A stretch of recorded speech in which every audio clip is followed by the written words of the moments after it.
Wonderful. Haggai 2, verse 1, verse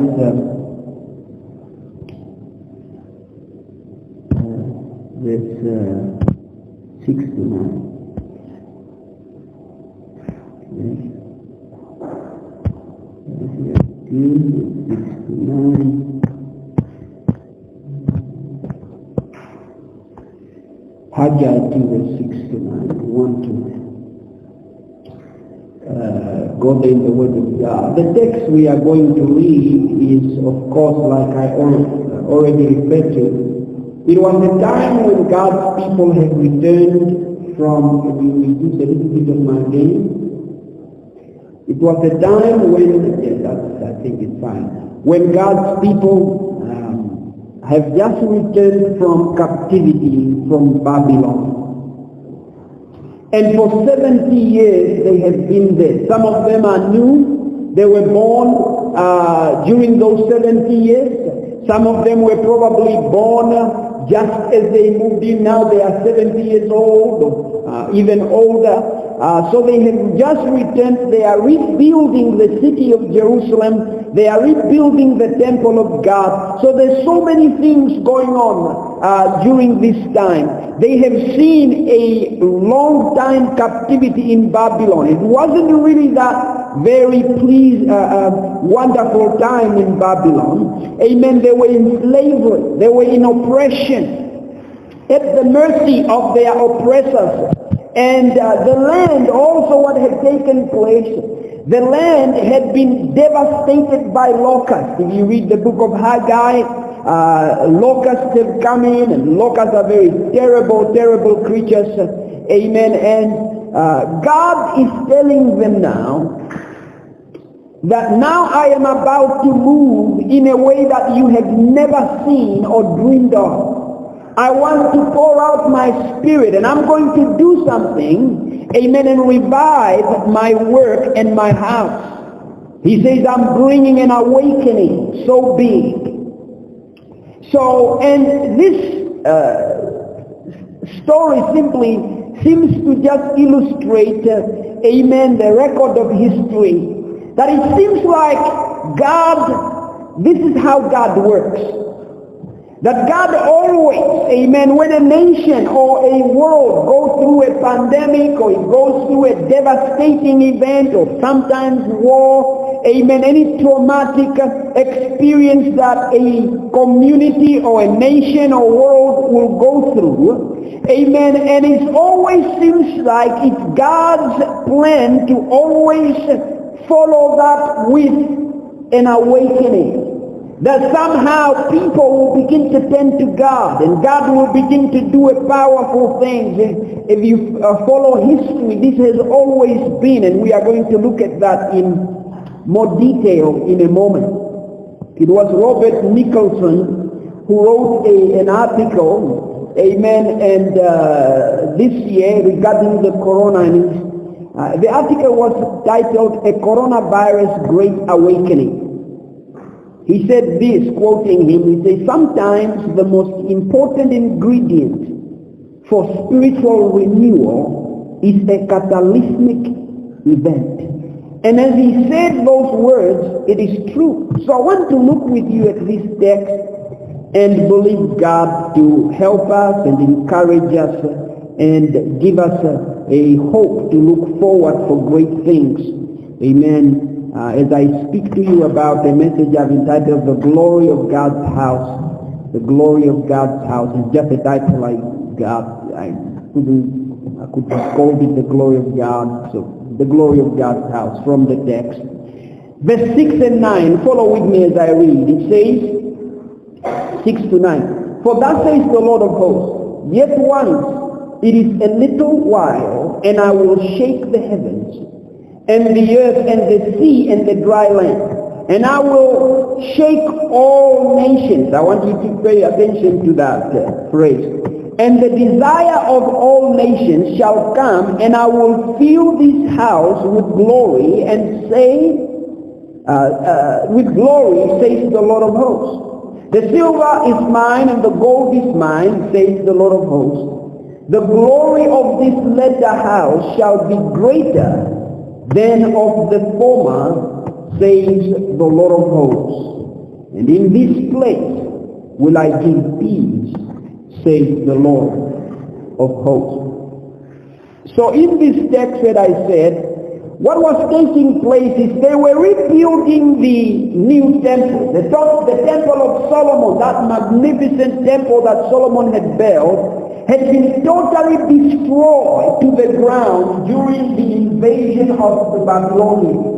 And for 70 years, the land has simply been desolate. Amen. The people that have been living there have been living in great poverty and in great distress. They were tormented by the surrounding nations. Amen. And they were mixed people. And so they had come back and they began to rebuild the temple, and they are facing so much opposition from the surrounding nations. They don't want them to build, because how many know Satan knows? Amen. When you begin to build your life, when you begin to allow God to build your life, amen, he will oppose it, because he knows once God has built your life, it is going to be very difficult for him to simply torment you and make you become a slave to his devices. So here they are building, and when they finally inaugurated that temple, what was taking place is there were two different groups. There was a group of people that were there when they left, and they saw the temple of Solomon in his glory. So they left as maybe teenagers, or they left as a middle age, or young people. They know how beautiful the temple of Solomon looked like. And then there were young people there, and most of them even old, maybe 70, but they have never seen the previous temple. So what began to happen is, in the moment, of inauguration, the younger group was celebrating because this is magnificent, this is powerful. But the older group was weeping, because in comparison to the temple of Solomon, this was nothing. In other words, they despised this temple. It's like, my days, look at this Koroskoro building. So they were not really happy. They were weeping because they were remembering the glory days of Jerusalem. The days when Jerusalem was, God's city, the city of David, Zion, God's, presence was there. So this is where we pick up, because these are some of the surrounding issues that were taking place in this time. So when God says the glory of this latter house is going to be much greater than the glory of the former, he's simply trying to give them an understanding that they should not mourn because of how the house looks like now. He says the glory of this temple is going to exceed. Of course, that's dual prophetic. One is going to be, he's just speaking the physical temple, but prophetically he's also speaking about the new covenant that is going to come in Jesus Christ. That now the temple is no longer going to be a temple made with hands, but it's going to be an assembly of God's people. He says it's going to be more glorious. So, but what I want us to look at this morning, before we carry on, is I want us to look at history when it comes to God's move and God's outpouring, that I just referred to you this morning in my introduction. It looks like God always follows cataclysmic event or terrible events with an awakening or a revival. In the 1700s, we know there was the first Great Awakening that is referred to as the Great Awakening. Some refer to it as the first. Now, the century before, in the 1600s, there was a couple of things that took place in the world. One was, especially in Europe and the Western world. One was the Great Plague of London.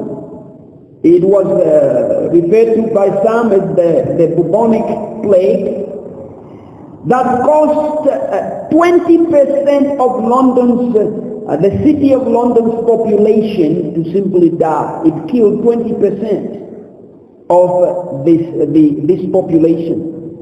And as the plague subsided in around about 1666, the Great Fire of London,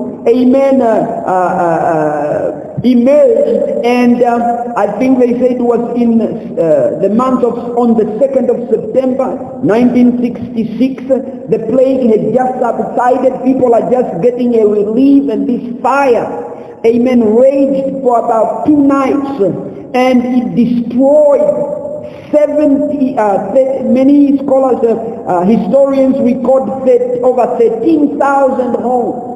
This cost around 70,000 people to be without homes. Now, you have to imagine, because the population of London at that time was 80,000. It's almost like 90% of people's homes were destroyed by this fire. And so this was now just before the dawn of the 17th century. And not the 17th century, but the 18th century. And now when the 18th century kicked in, we know what began to take place is what we know as the Great Awakening. Most of you know about men like Jonathan Edwards, that he was very, very critical to that awakening, because they say most of the move of God began in his church. What began to happen, they say, at the beginning of the 1700s, somehow people began to lose interest in religion, and there was more. The teaching was more, socialism, and people just, intellectualism and all these things. So what began to happen, especially the younger population, has no interest in the things of God. So churches were dry, and religious movements were simply dying off. People were not really much into and those that were still faithful were simply as hard as stones. They were not. There was no excitement. So Jonathan Edwards preached a message called, what began to happen is some preachers begin to really be moved to preach on sin and preach on the judgment of God. And so he preached a simple message he called Sinners in the Hand of an Angry God. And it wasn't shouting. He said, in fact, his preaching was simply reading from the manuscript that he has written. But God began to all of a sudden lay hold of the congregation, and the rest was history. The Great Awakening kicked in. We can carry on and talk about the 1800s. In 1817, the first cholera pandemic that began in Russia, that by the time it was done, it has taken over 1 million people. In Russia alone, in India, they said a couple of millions died. And in other some European countries and around the world, they estimated the death toll to be at 150,000. So you are talking about millions of people. This pandemic wiped out a great number of the world population. In 1855, the third pandemic, broke out, known also as the bubonic plague, that took about 15 million people died from that plague. In 1875, the Fiji measles. And this little island of Fiji and the surrounding islands, this pandemic hit, and they said it was so bad that corpses were being eaten by dogs in the street because they could not afford to bury the dead. It was too many people dying. Amen. And this little population, 25% of this population was wiped out. About 40,000 people died of this plague. 1889, the Russian flu. By 1890, it has killed 360,000 people. But what is also very interesting, it is the same, amen, century that is documented and is called the greatest century of modern missions. And it was the time when the church began to really expand missionary works. Most of it went into India, the European nations, some of them that were touched, amen, by the previous awakening. They began to send missionaries into India, China, and different nations. Amen. They have been doing that for a couple of years, but it hasn't really been taking off. And this time, it really took off and expanded. And today it's known as the century of the greatest century of modern mission. So the world saw this expansion. God moved powerfully. It's consider about the 1900s. At the beginning, 1906, the typhoid pandemic in New York broke out, and it took about over 25,000 people died in just that one plague. The same year there was an earthquake of a magnitude of 7.9 on Richter scale, and is recorded to be one of the worst and deadliest earthquakes in U.S. history.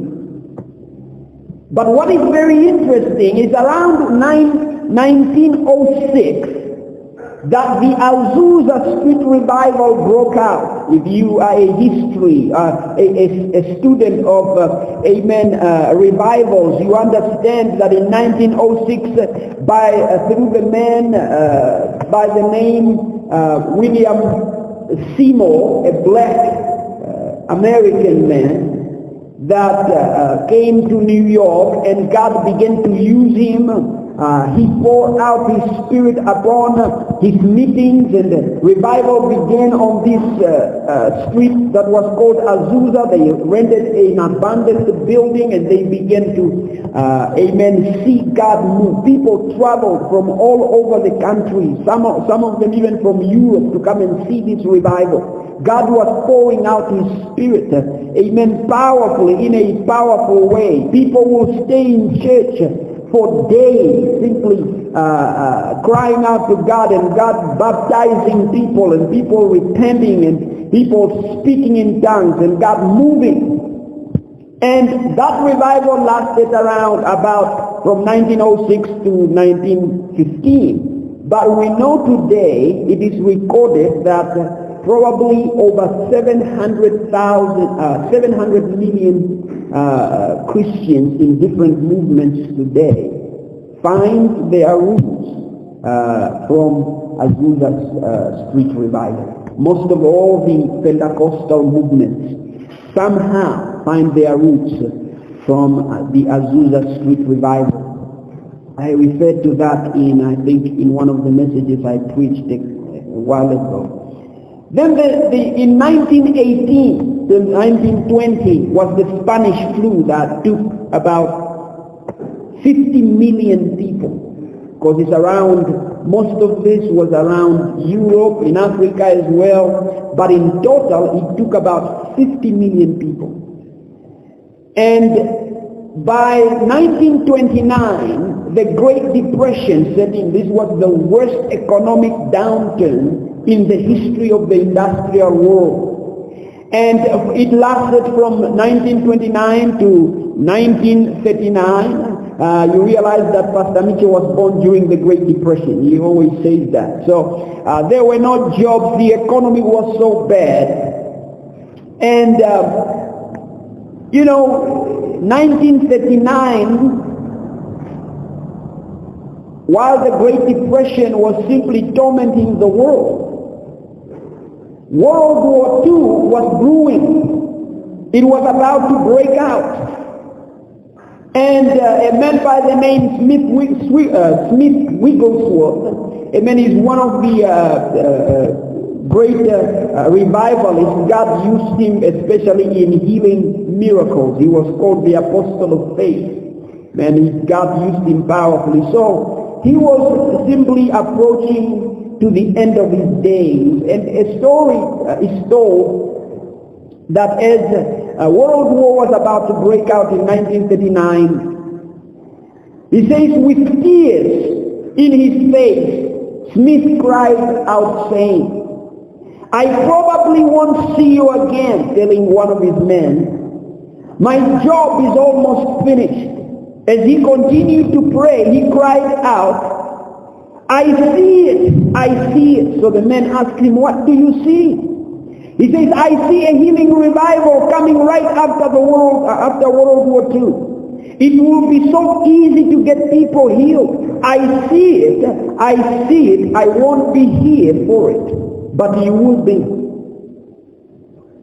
And that healing revival broke out immediately after World War II, which is recorded today and known as the healing revival. A couple of evangelists in the state especially began to begin with 10 healing crusades. Amen. People like Oral Roberts, Jack Coe, and a couple of them God began to use them powerfully. Amen. People were getting healed. People were literally being taken from the hospital and taken to these crusades in wheelchairs, in stretchers, and they will leave the wheelchairs and the stretchers in the crusades. Doctors will recommend people to be taken to these crusades because the people were getting healed. So he continued to prophesy. I see another one. I see people of all different denominations being filled with the Holy Ghost. And that was the charismatic revival that followed after the healing revival. Amen. And revivals like Full Gospel Business Revival that began in the States. And he continued on. He didn't end there. He says, I see another move of God. I see the last day revival that is going to usher in the precious fruits of the earth. It will be the greatest revival this world has ever seen. It is going to usher in the precious fruits of the earth. It will be the greatest revival that this world has ever seen. He says it's going to be a wave of the gifts of the Spirit. The ministry gifts will be flowing on this planet Earth. I see hospitals being emptied out, and they will bring the sick to churches where they allow the Holy Ghost to move. And part of that revival moved in the early 1960s. Amen. Once again, a wave of revival began to move powerfully. But part of that, I believe, he was seeing the end-time revival, that the last harvest that is going to take place before Jesus returns. In 1941, when World War broke out, by the time it was done, it has taken 85 million people. And in from 1948, the healing revival that I just read for you now broke out. And also you take notice that in 1948, immediately after World War II, the rebirth of the state of Israel, or the nation of Israel, took place. That was a miracle. That was a divine miracle. It was so impossible for almost over 2,500 years, the nation of Israel has not existed. And now, not 2,000, but 1,000, over 1,000 years from AD 70 to 1948, the state of Israel has never existed. And in one day, it's so amazing that this miracle, is just as it was prophesied by the prophet, in one day a nation was born. It's a wonderful story if you look up videos that speaks about documentaries that speak about the birth of the nation of Israel. It's so powerful. And in 1957, the Hong Kong flu broke out, and it took about 1.1 million people. 1960, the Vietnam War, that took about 58,000 American soldiers died in that war. And also, around the same time, around the same decade, was the assassination of the President J.F. Kennedy and also Martin Luther King Jr. And what began to happen is there began to be an uprising in the nation of America. There was what they called the peace movement that began to riot in the streets. They were frustrated with certain things about the government. They began to riot and begin to demand rights and things like that. Amen. And toward the end of 1960s is what we know, the movement that broke out. Another wave of revival broke out, which is known as the Jesus People movement. In fact, this is where the birth of our fellowship simply came from.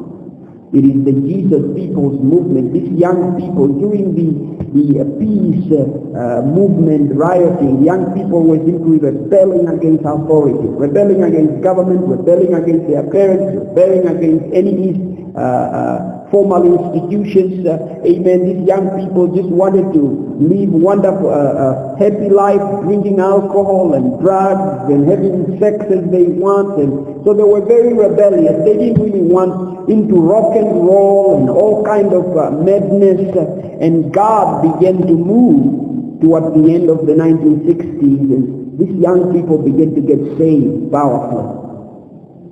See, God always visits with his outpouring, the outpouring of his Spirit after a pandemic or after a devastating event. In our text, what has taken place is after the returns, there has been a devastating visitation of locusts that has simply devastated the livelihood of these people. They are broken, they are simply destroyed, and God says, I'm about to move. 1980s, HIV/AIDS that began in somewhere in 1960s, and by the way, this HIV/AIDS is actually known as a homosexual disease. This is where it began. It began with homosexuals. Then you know how evil homosexual is, or how perverse homosexuality is. In the 1980s, it really began to spread around the world, but up to date, it is known that it has taken over 35 million lives around the world. David Wilkerson, who I think died around a decade ago, or I'm not really sure, but I think somewhere around 2011, said this in 1986. They said he spoke these words: I see a plague coming on the world, and the bars, the churches and government will shut down. The plague will hit New York City and shake it like it has never been shaken. The plague is going to force prayerless believers into radical prayer and into their Bibles, and repentance will be the cry from the men of God in the pulpit. And out of it will come a third great awakening that will sweep America and the world. Doesn't that sound like coronavirus? Remember the quote I made at the beginning? Robert said, sometimes the most important ingredient for spiritual renewal is a catalytic event. I believe we are yet to see an awakening like the world has never seen before. I believe that. Because the Bible tells me, amen, that God, before Jesus returns, he is going to bring in a last harvest. Amen. The later rain that the Bible refers to in the book of the prophets. So I believe that. And the world is going to see a revival. But I also believe that we can believe God for revival now. that God can move. Amen. Now that this pandemic has hit everybody, I can tell you, amen, if there is just an openness in people wanting to hear the gospel. Amen. I was speaking to, I think Merson, the wife, Bianca, we were talking. She called me this week. We're just talking. I was telling her about, I don't know how we got to me talking about outreach and stuff like that. And, she said, but it looks like, you know what, we went out for outreach this past Saturday. We haven't gone out in a long time because of the lockdown and the limitations, but we are beginning now. But it looks like people are really open. People are beginning to listen. Some people, it's almost like they are amazed that there is a church open. And so I said, well, that's what we must expect, because God is able to move in these last days. See, this town experienced a little bit of revival years ago. In the early 90s, there was a revival that broke out here, and that's when the Assemblies of God was established. And people got saved. Most of the time you see that in Summit you find older people that are saved, that have been serving God for many, many years. And it was that time, in fact, some of them, they were young people at that time when the revival broke out and they got saved. And also around the same time, I think Christ Love Ministry was started here. It was revival. It began in revival. Of course, we know now there is no Christ Love. There is Christ Love branch.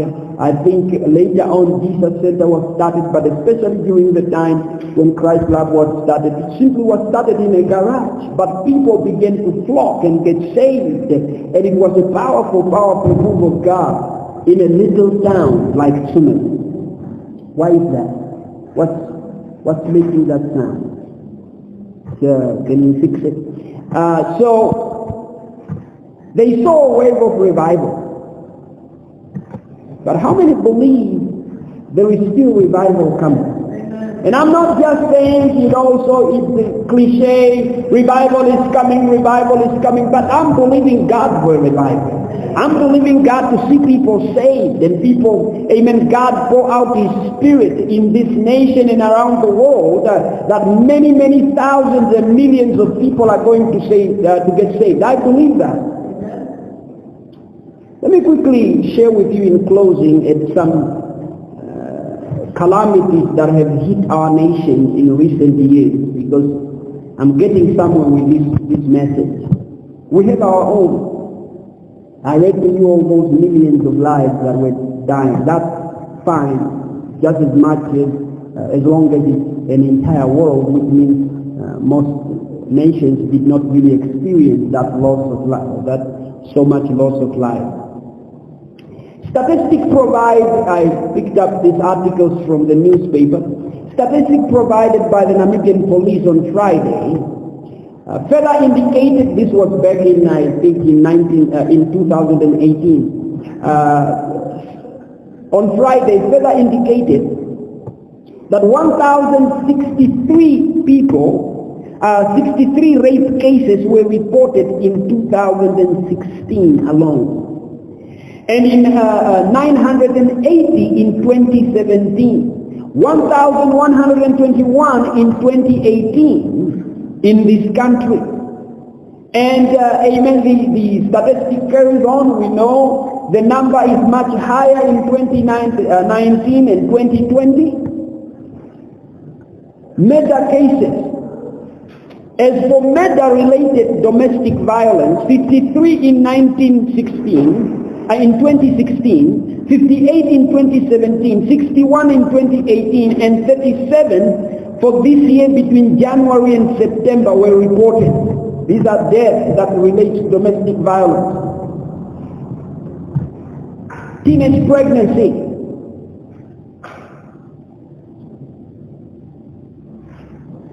Since 2013, I think more than 46,000 teenagers fell pregnant in 2013 alone.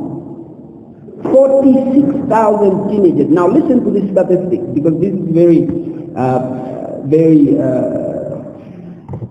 bothersome. Which means when it was calculated, that meant 127 girls were falling pregnant every day in 2015. Every day, 127 people, young girls were falling pregnant. That means immorality is seriously high. Because not every young girl that has sex falls pregnant, right? So if 127 are falling pregnant every day, that means a lot of people are simply involved in premarital sex. A United Nations report revealed this week. Let's consider divorce. The Confidante newspaper says over 2,000 Namibians divorced in 1 year alone. Statistics show that 2,159 marriages were dissolved, not in 1 year alone, dissolved in the last 2 years, 2018-2019. 2,159. Those are the marriages that the court was able to finalize in divorce. This is very interesting, and I want you to listen to this because it's a serious jump from just about 20-something years ago. In 1991, the record was 11 people divorced in a whole year.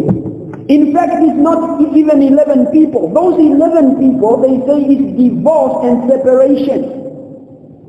So some of those were separated. Can you imagine how we jumped? Just 20-something years ago, divorce was almost like something people didn't imagine. But in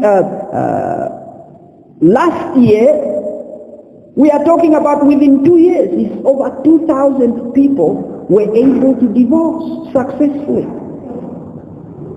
Road accidents, 2017. In 2017, road accidents cost the country 1.3 billion. Can you imagine? Where is the money going? Namibia hardly has that money. 1.3 billion was the cost of road accidents.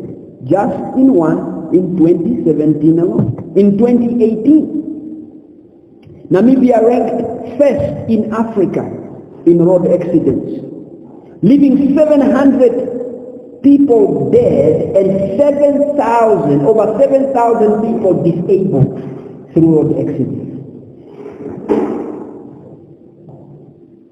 Let's talk about alcohol. In 2009, a report, they began to notice an increase in underage drinking. Says underage drinking has become a significant problem in Namibia. The Ministry of Health study on substance use among Namibians found that 53.5% of youth aged between 13 and 30, I don't know why they call someone 30 years old youth, but 13 and 30 use alcohol. The same study found that among 13 to 16 years old, 11% of girls and 18% of boys use alcohol regularly. 28.4% of youth use alcohol at least once a week, and 6.6% daily. More worrisome of all underage drinking appears to be on the rise. Let's talk about drugs, illegal drugs. April 2020 alone, police seized drugs worth 502,000. That's 500,000 worth of drugs in 1 month alone from 143 suspects. Between 2017 and 2018, listen to this, Namibia Drug Enforcement Unit confiscated drugs worth 800 million Namibian dollars. In 2 years, amen, the amount of drugs confiscated. And just think about it. They are just able to burst a little percent of the real issues that are going on. Most of the drugs are not they are not able to confiscate. Amen. And they arrested 737 people relating to this drug in 4 months alone. In 2019, that's last year alone. In 4 months alone, drugs worth 9.5 million were confiscated with 423 suspects.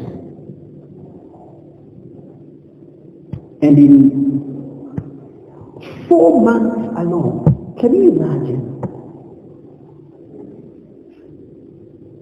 Suicide rate in 2015, estimated 25,000 people attempted suicide. 25,000 people tried to kill themselves. In a nation of 2.5 million. 2017 alone, 425 committed suicide. In other words, this one succeeded. They died. 425 people committed suicide. Now the worldwide statistic tells us that the suicide rate in the entire world is 1.8 people committing suicide every 40 minutes. That means from the time we came here to the time this service is over, you are talking about probably over 5 people around the world just committed suicide. Our world needs help, church. Namibia was considered the 4th in Africa in suicide rate. Abortion, 2019 alone, there were over 7,335 abortions. Once again, remember, most of these abortions, some of them are not, they don't come to the ear of the authority. But those ones that they could document were over 7,335 babies killed in 1 year alone, in a nation of 2.5 million. Baby dumping, 2017, 28 babies were dumped. Only those who were found. 2019, 20 babies dumped. Then we talk about 2020, the coronavirus, COVID-19. When I checked yesterday, the infection stands at 39.4 million around the world. And the death is standing at 1.1 million people died from this pandemic. Very interesting, in the same year, this year, Namibia is battling, especially in the Zambezi region, with locusts. I looked some report up, it says, locusts in Zambezi region have destroyed 500 hectares of land. Now, for some of us, most of us, even me, when I read that, I don't understand what that means. 500 hectares, what is 500 hectares? Now, a hectare, they estimate, is, I think, 1.8, it's like almost 2 football fields forms a hectare. So let me translate it quickly before wasting time. If we convert it in square meter, it's 5 million square meter of land. If you look at the size of Zambezi region, it's almost the entire region is affected by this locust. So I just shared those terrible stories with you, not to make you feel bad, start feeling sorry, but I shared with you because something is happening. And amen, in our text, in closing, we are getting back to our text. God says to his people that, amen, these terrible things have happened, but I want you to know that I'm going to shake the nations of the world. I'm going to move like I have never moved before. I'm going to pour out my spirit, because the reality is many times it takes, amen, these devastating pandemics for many people to simply even think about God. For people to begin to cry out for help, for people to begin to realize that they are not in control, for people to begin to put a stop many times to the evil and wickedness that, amen, society is involved in. You know, it's very interesting during this march of Shut It All Down, these young people, one of the statements that they kept saying is that enough with praying. So don't tell us about national prayer again. Of course, I know, I understand, because leaders call for national prayers, but it's just a ritual.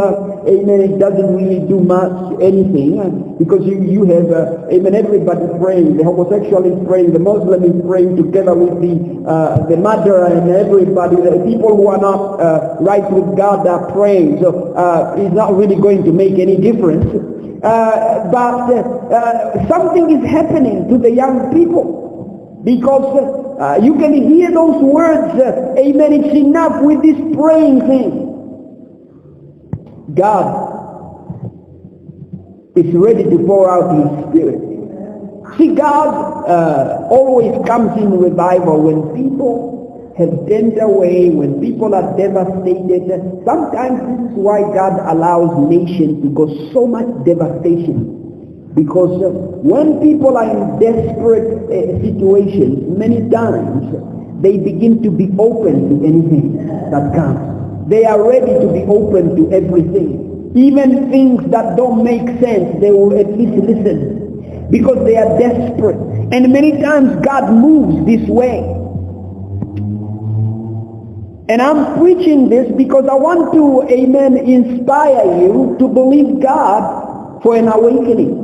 That God can touch our families.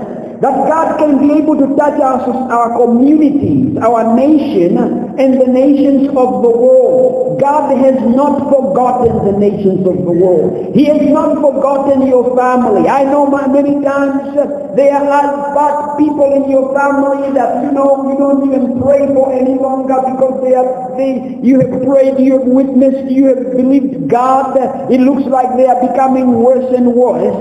But can I tell you this morning, God has not forgotten them. He has not put them aside. Amen. They are still on His heart. He can be able to move. But God's people have to anticipate for this awakening. We should be able to look forward to see that God is able to move. I'm amazed that many times I speak to people and you are speaking, amen, looking forward, excited, and how many people are so downcast with this coronavirus pandemic. It's like, things are so bad.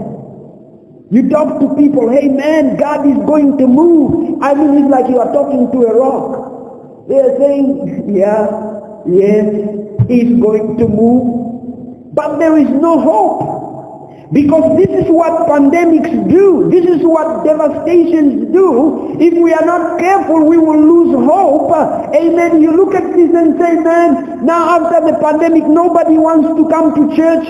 People don't want to come to church. Some people probably, now their faith has gone down. But amen, don't be discouraged by that, because God can still move. I believe God is about to move. And the time is now. And I'm believing God. Whether you believe with me or you don't believe with me, I'm excited at what God is going to do. I'm looking forward. Amen. I'm feeling like these are the most exciting times. Amen. Yes, we know things have been bad, but it's normally in bad things that God brings an outpouring. God can be able to touch lives. Because revival brings glory to God. Everything that takes place, God is in control. So that will mean then, God's people have to seek God for this awakening. We should be looking forward to seeing God move again. Say, God, move again. That revival that you have promised of the last day, the last harvest before Jesus returns, that, oh God, we are looking forward. You know, people that are looking forward and people that are anticipating for God to move, what it does to them, they get on their knees and begin to cry out to God. Begin to engage heaven and begin to, desperately seek God's face to move. And when that takes place, because prayer does something to us, can you say amen?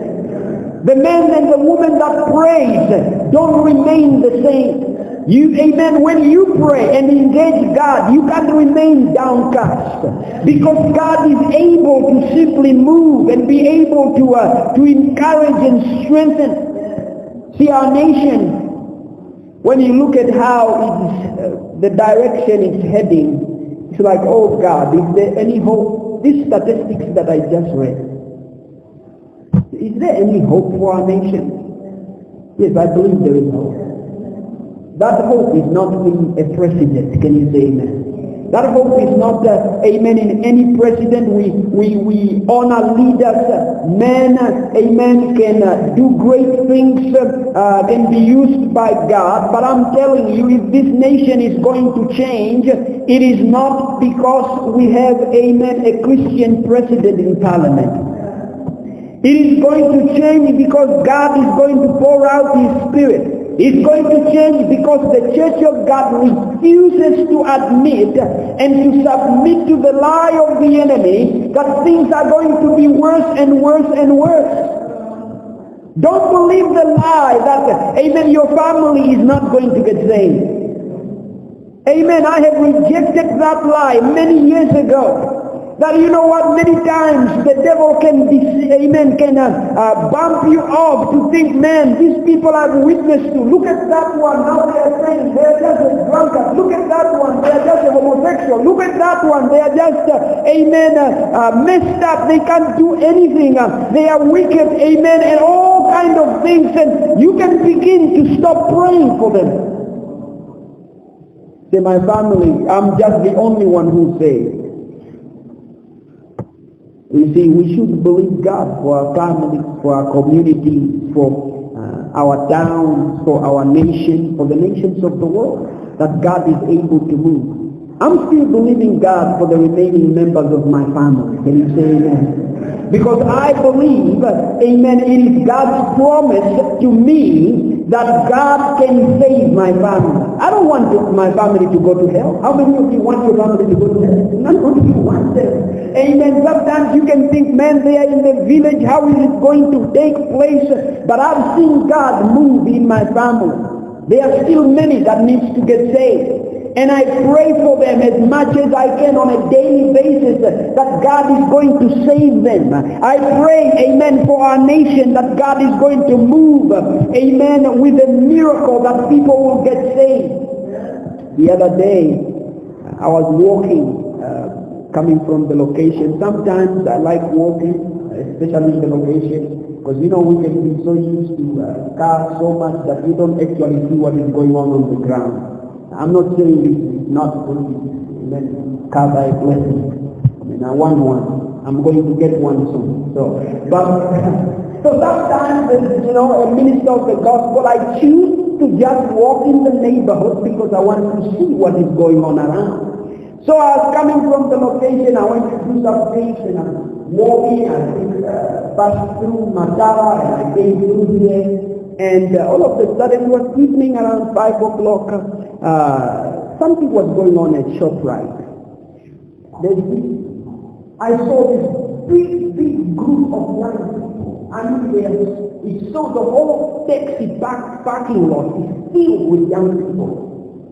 Some of them are older, but mostly were young. And there's probably over 400 people gathered together. And in the middle was simply a music.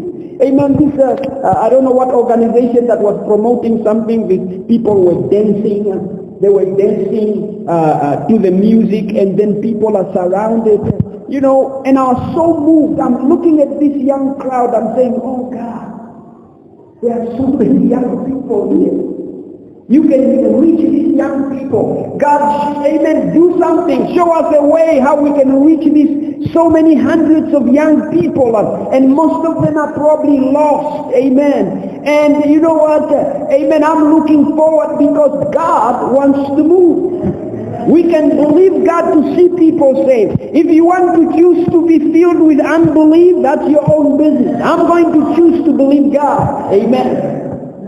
Yes, I know, amen, the evil and the wickedness that is being propagated and that is being committed in our society. But in the midst of that, we need God's people who can believe God for a miracle. Who can believe God, oh God, look at what is taking place. Let your glory be seen in the earth. That God can touch our communities and our people to turn to Him. Because if people are going to be saved, let me tell you, it is not going to be because they are wise.